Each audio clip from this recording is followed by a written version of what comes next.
주신 하나님 감사합니다. 이 시간에 우리가 말씀 앞에 서게 하여 주옵소서. 말씀하시는 주님을 보게 하시고 말씀하시는 주님을 듣게 하시고 말씀으로 내주하시는 그 하나님을 느낄 수 있는 복된 시간 될 수 있도록 함께하여 주시옵소서.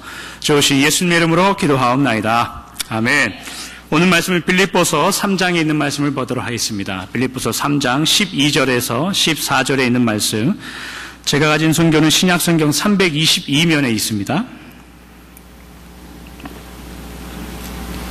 빌립보서 3장 12절에서 14절에 있는 말씀, 세 구절밖에 되지 않으니까 한 절씩 교도하고 마지막 14절은 함께 있도록 하겠습니다. 빌립보서 3장 12절에서 14절 함께 교도하겠습니다. 내가 이미 얻었다 함도 아니요 온전히 이루었다 함도 아니라 오직 내가 그리스도 예수께 잡힌 바 된 그것을 잡으려고 달려가노라. 형제들아, 나는 아직 내가 잡은 줄로 여기지 아니하고 오직 한 일, 즉 뒤에 있는 것은 잊어버리고 앞에 있는 것을 잡으려고 함께 읽겠습니다. 둯대를 향하여 그리스도 예수 안에서 하나님이 위에서 부르신 부름의 상을 위하여 달려가노라. 아멘. 앞뒤 잘 한번 인사하고 시작하도록 하겠습니다. 안녕하십니까. 네.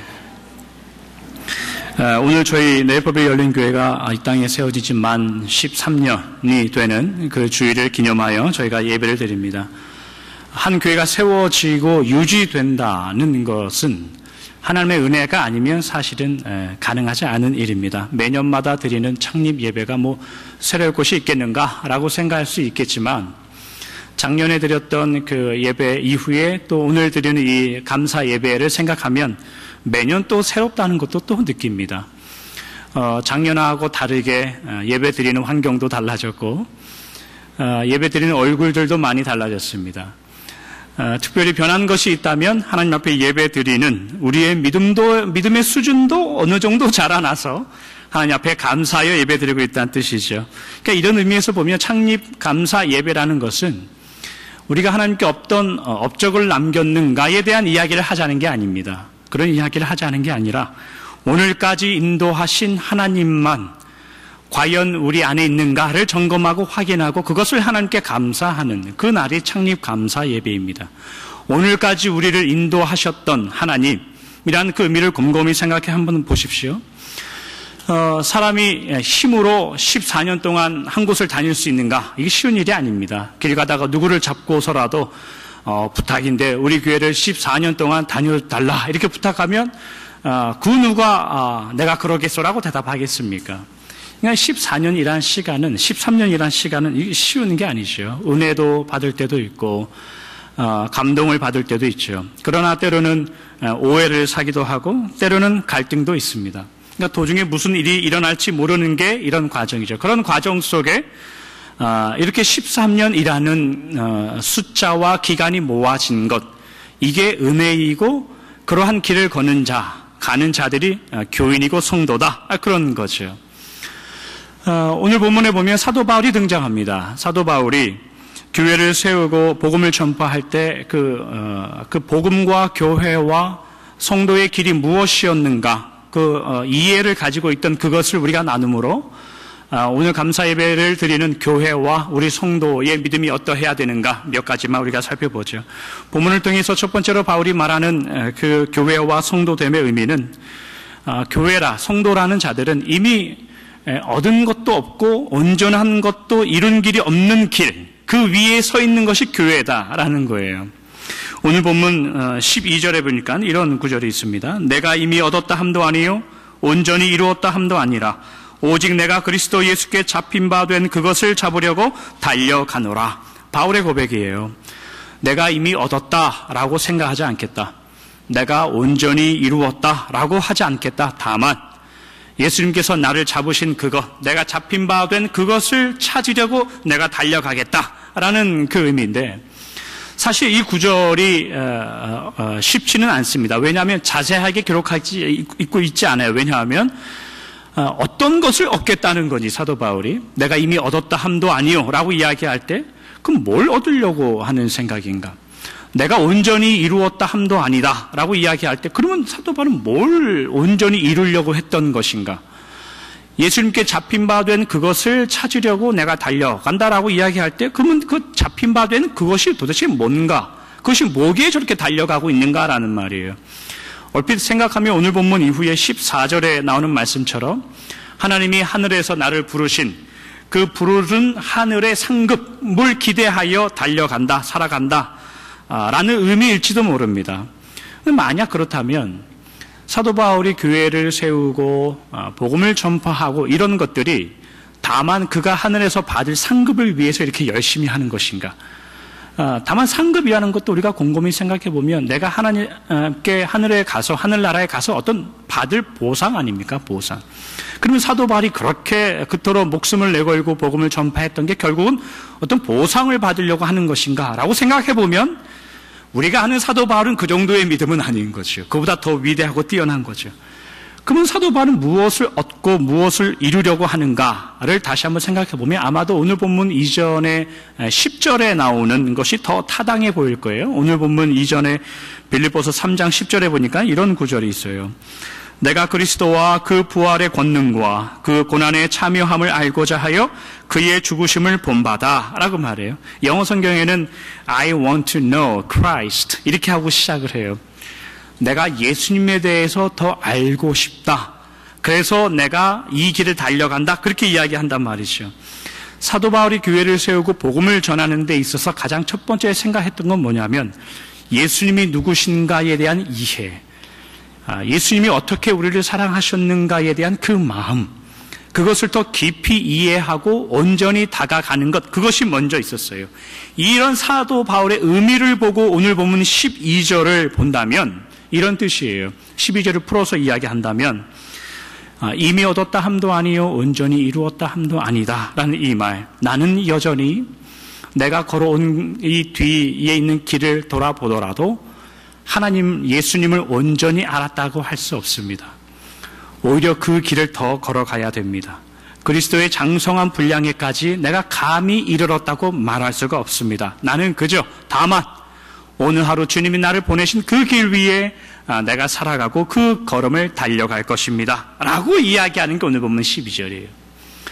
이런 사도 바울의 고백을 본다면 우리는 사실 한없이 작아집니다. 왜냐하면 우리가 아는 사도 바울의 위대함과 수준이 어떻습니까? 늘 생명의 위협을 받고 교회를 세우고 복음을 전할 때에 무엇보다 하나님을 위해서 살았던 자가 사도 바울 선생님이었죠. 지금 이 빌립보서를 기록하고 있는 사도 바울은 지금 감옥에서 이걸 기록하고 있는 거거든요. 우리가 사도행전을 읽으면서 잘 배웠듯이 이미 1차, 2차, 3차 세 번에 걸쳐서 사도 바울은 전도 여행을 떠나서 수많은 교회와 교인들을 하나님께 인도합니다. 복음을 전하는 그 이유 하나만으로 지금 사도 바울은 감옥에 갇혀 있습니다. 그런 삶을 살아온 사도 바울이 내가 주님 앞에 주님을 알아가는 이것이 온전히 이루어진 것도 아니고 그 분량에 아직 나는 멀었습니다 라고 생각한다면 오늘날 살아가는 우리의 입장에서 보면은 야, 이거 뭐 과연 어떻게 살아야 되는 것이 하나님의 뜻대로 살아야 되는 것인가에 대한 고민을 할 수밖에 없습니다. 그러나 오늘 이것만 알고 가시면 돼요. 사도 바울의 그 고백은 뭐냐면 이미 지나왔던 내가 얼마큼 부족하여 하나님을 덜 알고 어느 만큼 알았던가, 그거는 일단 차후의 문제고, 다만 오늘 나는 하나님이 보내신 그 하루와 그 자리에서 그러니 최선을 다할 것입니다 라는 그 마음만 가지고 여러분들이 돌아가시면 우리는 사도 바울과 같은 길 위에 설 수 있을 거예요. 사도 바울과 같은 삶을 살 수 있을 겁니다. 교회가 뭔가라고 생각할 때 교회는 성도들이 모여 있는 곳이죠. 성도들은 누구인가? 예수님께서 십자가의 죽으심으로 말미암아 선물로 주신 그 믿음과 은혜, 그 영생과 구원을 가진 자들이 성도다. 우리는 그렇게 이야기합니다. 구원을 가졌다라는 말은 무슨 말일까요, 여러분? 구원을 가졌으니 우리가 찬송하듯 영생을 맛보며 주 안에 살리라. 그렇게 사는 것이 구원을 누리며 사는 걸까? 성경은 그렇게 말합니다. 그리고 우리는 그렇게 찬송을 하죠. 그러나 현실은 우리가 여러 번 계속해서 나누듯이 여러분들이 우리가 구원받은 자라고 이야기하고 생각할 때에 실제 인생들은 기뻐하며 승리의 노래를 부르며 감격하여 살아가는가? 대부분은 그렇지 않습니다. 대부분이 우리가 동의하는 게 뭐냐면 불확실함, 그 앞에 살아갑니다. 신앙과 믿음을 가지고 있다고 해서 그 어느 것 하나 우리에게 하나님께서 확실하게 보장해 주신 것이 있는가?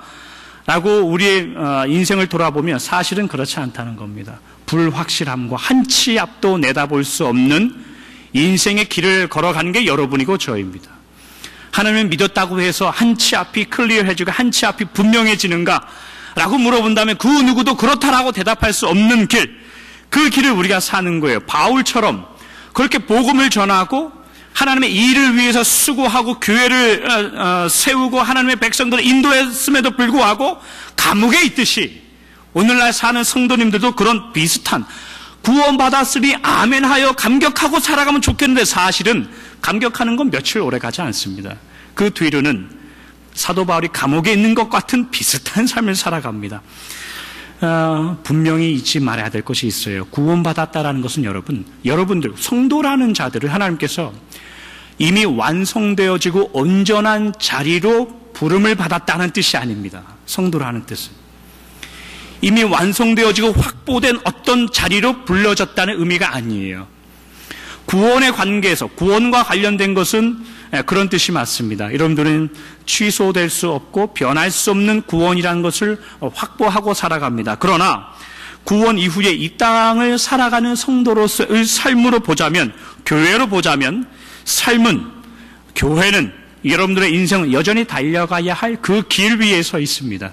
위태한 길, 좁고 협착한 길, 누군가에게 큰 소리 칠 수 없는 그 길, 서 있는 것이 우리들의 길입니다.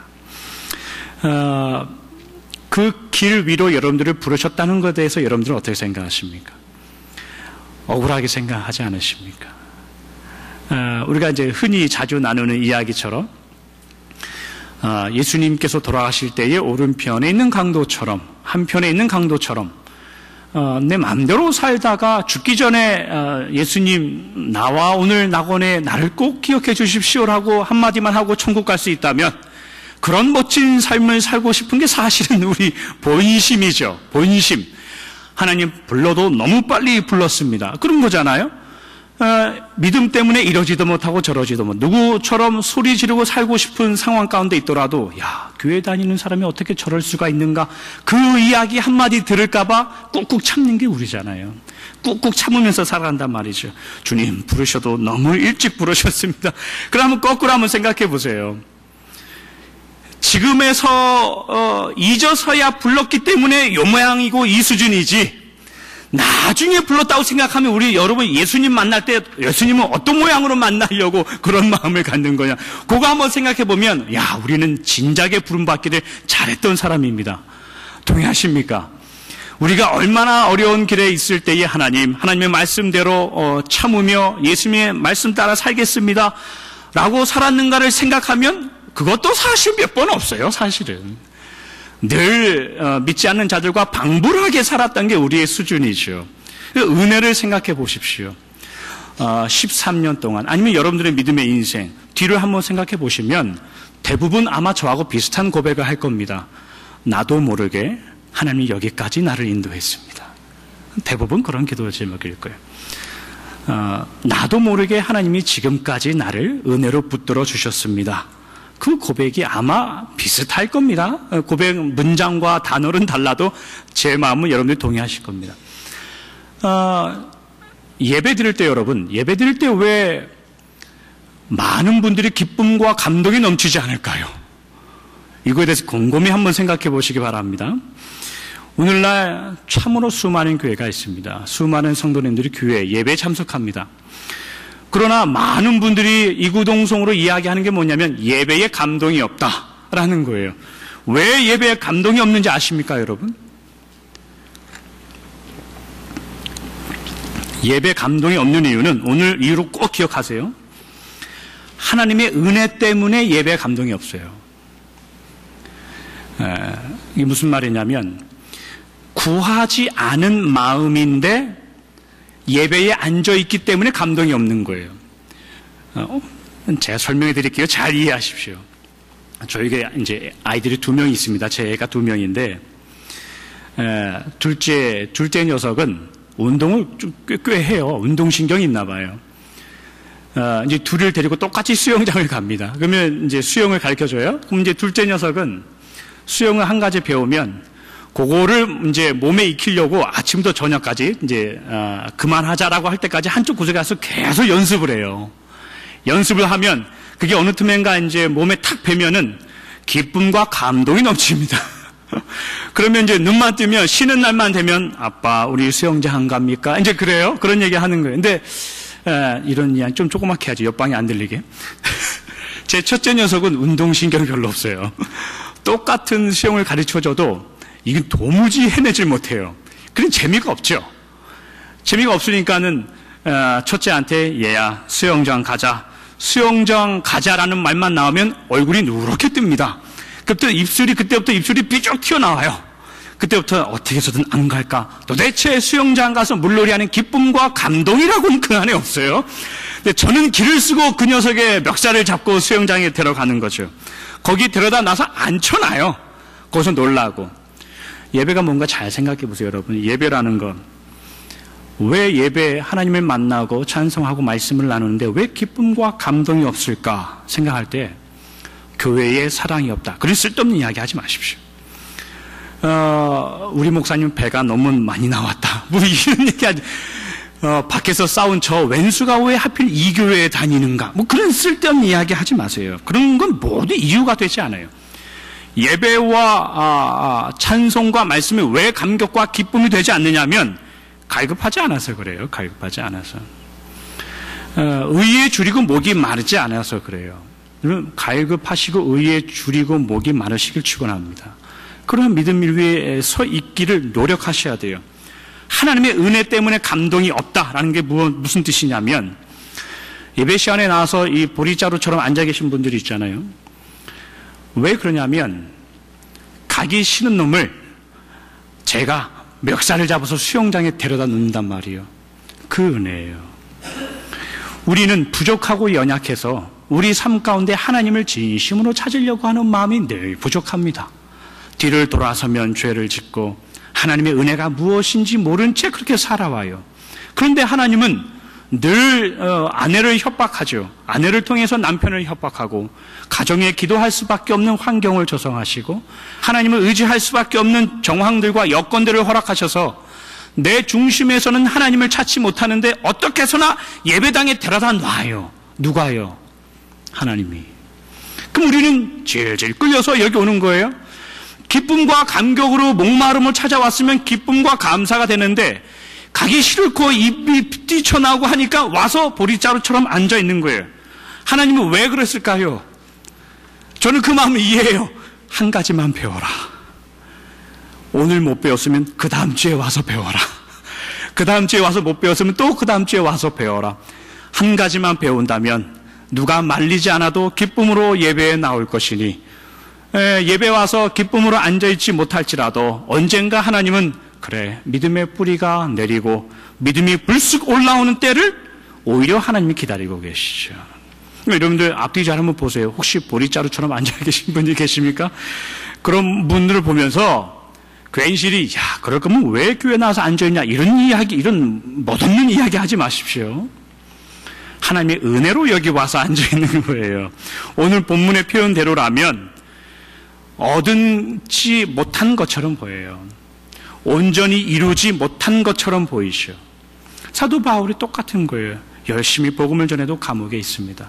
하나님을 예수님을 알려고 해도 그게 뚜렷하지 않다는 것을 알아요. 그러나 사도 바울의 고백처럼 그럼에도 불구하고 다만 오늘 하루 또 주어지는 한 주 그리고 또 우리가 앞으로 또 나아가야 한 해 그것을 다만 하나님 앞에 사는 거예요. 그것이 은혜라는 거예요. 그러한 것이 성도이고 교회가 나아가야 할 길이다라는 것을 오늘 반드시 기억하고 돌아가십시오. 두 번째 사도 바울이 오늘 본문을 통해서 우리에게 들려주고자 하는 그 하나님의 마음이라는 것은 교회, 성도, 하나님의 자녀라는 분들은 어떠한 고난이 올지라도 버릴 것이 없다는 거예요. 오늘 본문 13절, 14절 함께 읽어보도록 하겠습니다. 시작. 형제들아 나는 아직 내가 잡은 줄로 여기지 아니하고 오직 한 일, 즉 뒤에 있는 것은 잊어버리고 앞에 있는 것을 잡으려고 표대를 향하여 그리스도 예수 안에서 하나님이 위에서 부르신 부름의 상을 위하여 달려가노라. 저희가 처음에 나눈 것은 바울의 그 사역의 중심에, 믿음과 신앙의 중심에 예수님에 대해서 깨닫고 아는 것이 제일 첫 번째였다면, 두 번째는 뭐냐면 바울이 늘 염두에 두고 살았던 건 뭐냐면 뒤에 있는 것은 내가 잊어버리길 원한다라는 마음이에요. 도대체 바울의 뒤에 있는 잊어버리고 싶었던 것이 무엇인가? 우리가 곰곰이 생각해 봐야 돼요. 도대체 바울 뒤에 한 일, 그 있었던 것이 무엇이었길래 바울은 그토록 잊어버리고 싶어 했던가? 그러니까 뭔가를 생각하면 아마도 열심을 내어 교회를 핍박했던 그런 일들이 아닌가 생각합니다. 사실 빌립보서 3장 전체를 살펴보면 1절부터 나오는 내용은 뭐냐면 이 빌립보 교회 안에 하나님의 은혜 외에 다른 율법이나 다른 행위로 말미암아 구원을 받는다라는 거짓된 교사들이 빌립보 교회 안에 들어오는 거예요. 그래서 바울이 그런 거 아니고 오직 하나님의 은혜로 구원받는다를 설명하면서 자신이 과거에 어떻게 하나님 앞에 잘못된 열심을 부렸는가에 대한 설명이 3장에 쭉 걸쳐져 있습니다. 그 내용이 뭐냐면 나는 바리새인 중에 바리새인이었다. 율법으로 따지면 나는 완전한 자였다. 의인이었다. 열심으로 따지면 내가 오히려 교회를 핍박하는 자였다. 그런 내용이에요. 그러나 오히려 주님을 만난 뒤에는 그러한 모든 것들이 배설물처럼 느껴졌다라고 기록하는 게 빌립보서 3장에 있는 내용이란 말이죠. 그러한 과거들, 이러한 과거들을 잊고 싶다라는 거예요. 근데 여러분, 과거라는 것이 뭐 잊고 싶다고 해서 잊혀집니까? 지우고 싶은 기억, 그런 것들이 그냥 덮어버리자 해서 그런 것들이 다 덮어집니까? 그렇지 않습니다. 그 돌아온 탕자가 그 돌아온 이후에 그 아버지 앞에 너무나 죄송한 그 마음, 회개했다고 해서 그 아버지의 재산을 가지고 달아나서 허랑방탕하게 살았던 그게 평생에 지워질 사건이겠습니까? 그렇지 않습니다. 사도 바울이, 베드로가 아무리 위대한 사도가 되었다고 해서라도, 아무리 교회를 세우고 순교했다 하더라도 마지막 예수님께서 잡히시는 날 밤에 예수님을 모른다고 3번 부인했던 그 사실이 평생 지워지겠습니까? 절대로 지워지지 않을 겁니다. 사도 바울도 마찬가지죠. 이 사도 바울 선생님이 아무리 위대한 초대교회 지도자가 되었다고 한들 교회를 열심을 내어 핍박했던 그 과정, 그 삶, 심지어 스데반 집사님을 죽였던 그 일에 가담했던 그 일, 그게 평생 지워지겠습니까? 그렇지 않을 겁니다. 그러니까 수십 년이 지난 이후에 이 빌립보서를 기록하는 이 당시에도 나는 그렇게 살아왔다라는 그 마음을 여기에 기록하고 있는 거예요. 그것을 잊어버리고 싶다라는 그 사도 바울의 마음이에요.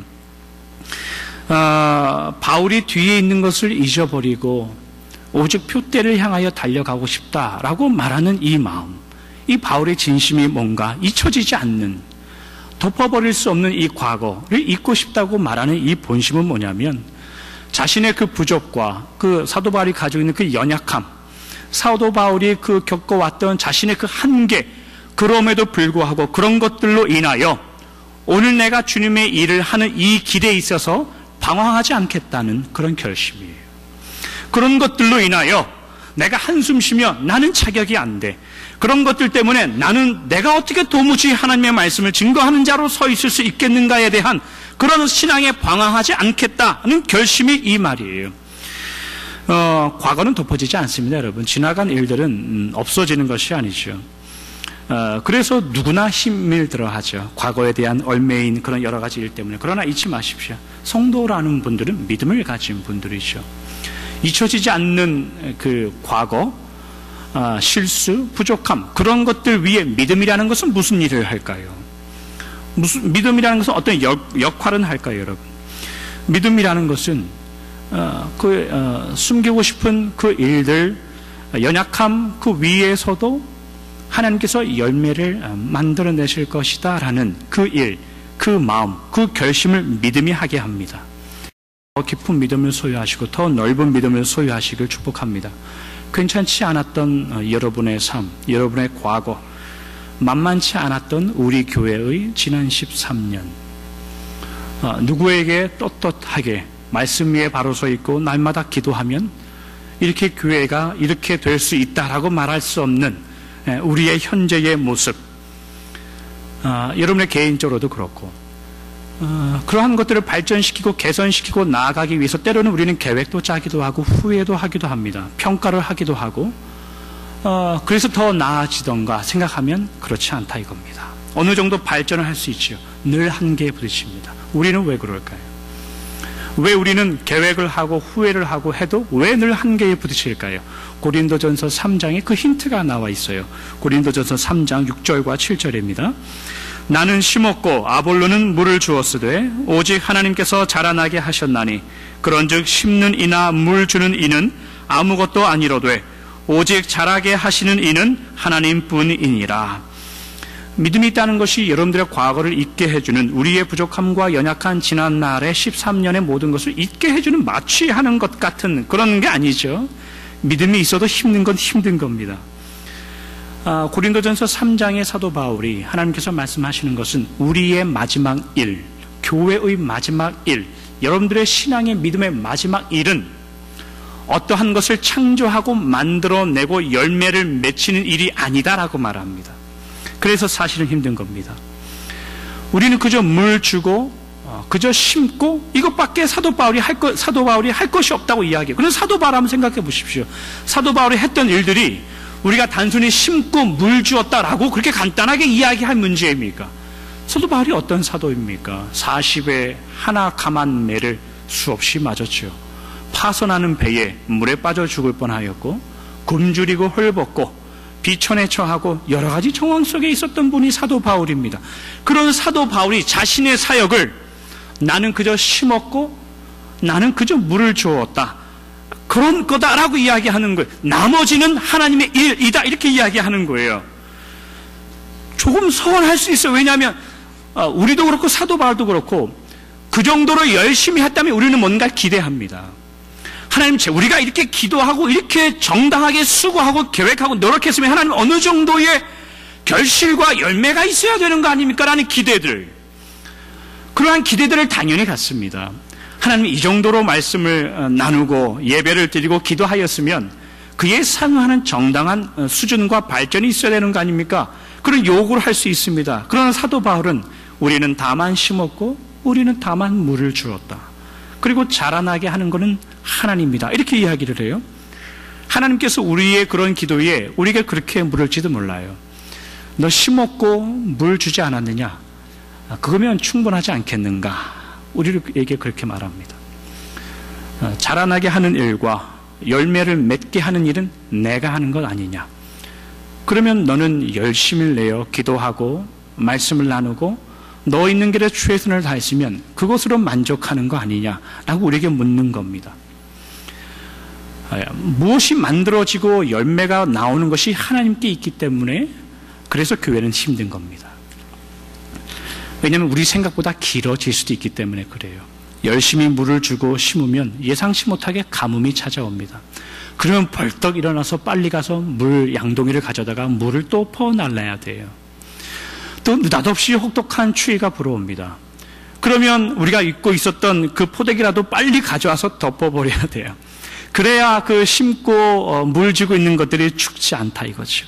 빨리 열매가 맺혀서 빨리 추수하고 끝나면 좋을 것 같은데 하나님은 그건 네 일 아니지 않는가, 그렇게 말하는 거예요.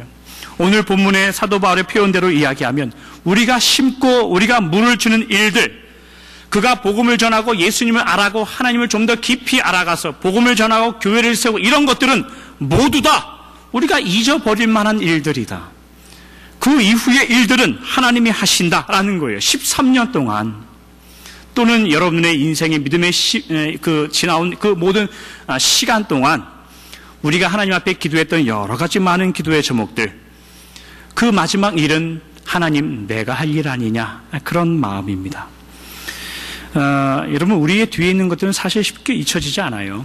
우리의 연약함 때문에 일어났던 일들은 더욱더 쉽게 잊혀지지 않습니다.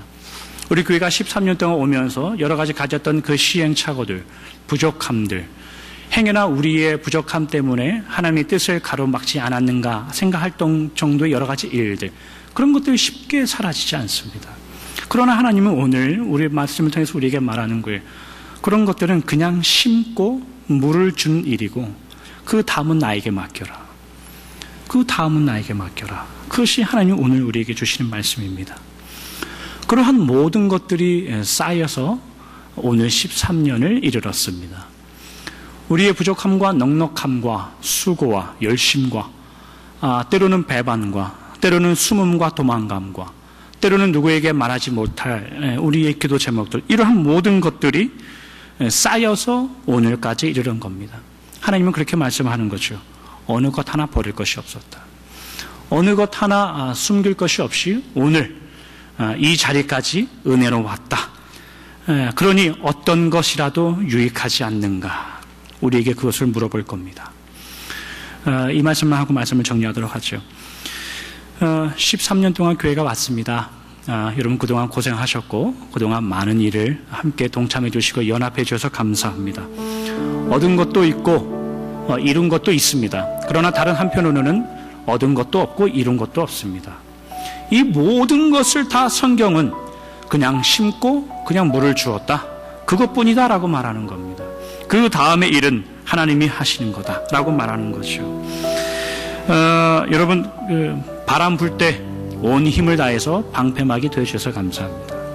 느닷없이 추위가 찾아올 때에 갑자기 나타나셔서 그 포대기 들고 오셔서 덮어주신 것 감사하고, 갑자기 비바람이 들어서 홍수가 났을 때에 물동이를 가져와서 물을 퍼내주신 것 모두 다 감사합니다. 그런 것들이 모두 다 쓸모없지 않았습니다. 그런 것들이 모두 다 그냥 있었던 일들이 아닐 겁니다. 그러한 것들을 우리가 거쳐서 오늘까지 왔고 오늘을 지나서 또 표대를 향해서 달려갈 겁니다. 열매가 그렇게 생각보다 튼튼하지 않고 많지 않아도 하나님은 괜찮다라고 말합니다. 그건 내 책임이니 너희는 물을 주고 심어라. 방패막이가 되고 서로 추우면 따뜻하게 안아줘라. 서로 물이 들어오면 서로 퍼줘라.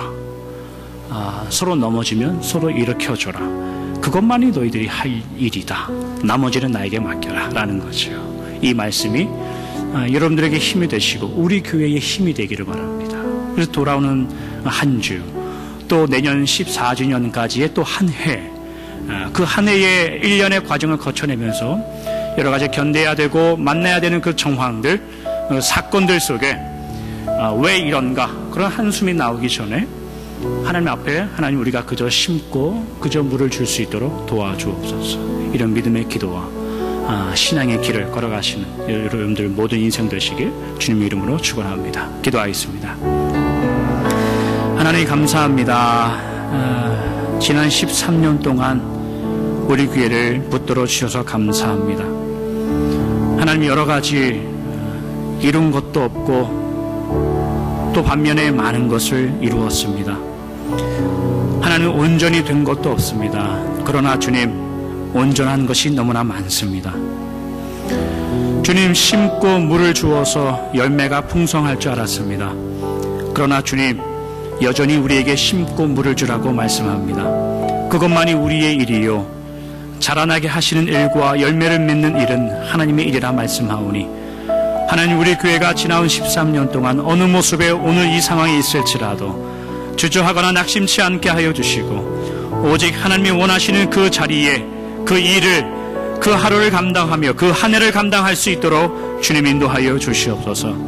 근신의 부족함과 나약함 속에 지난 날을 후회하지 않게 하여 주시고 그것들을 넘어 하나님의 열매를 이루시고 만드실 그 하나님의 능력과 십자가의 사랑을 기억하게 하여 주시고 독생자를 보내셔서 하나님의 사랑과 구원을 완성하신 그 하나님의 수고와 열심이 우리 교회를 향한 그 사랑과 은혜를 그 열심히 멈추지 않는다는 것을 우리가 깨달아 배울 수 있도록 인도하여 주시고 오직 주님의 은혜와 사랑에 기대어 하루하루를 감사하며 살아갈 수 있는 우리가 될 수 있도록 축복하여 주시옵소서. 좋으신 예수님 이름으로 기도하옵나이다.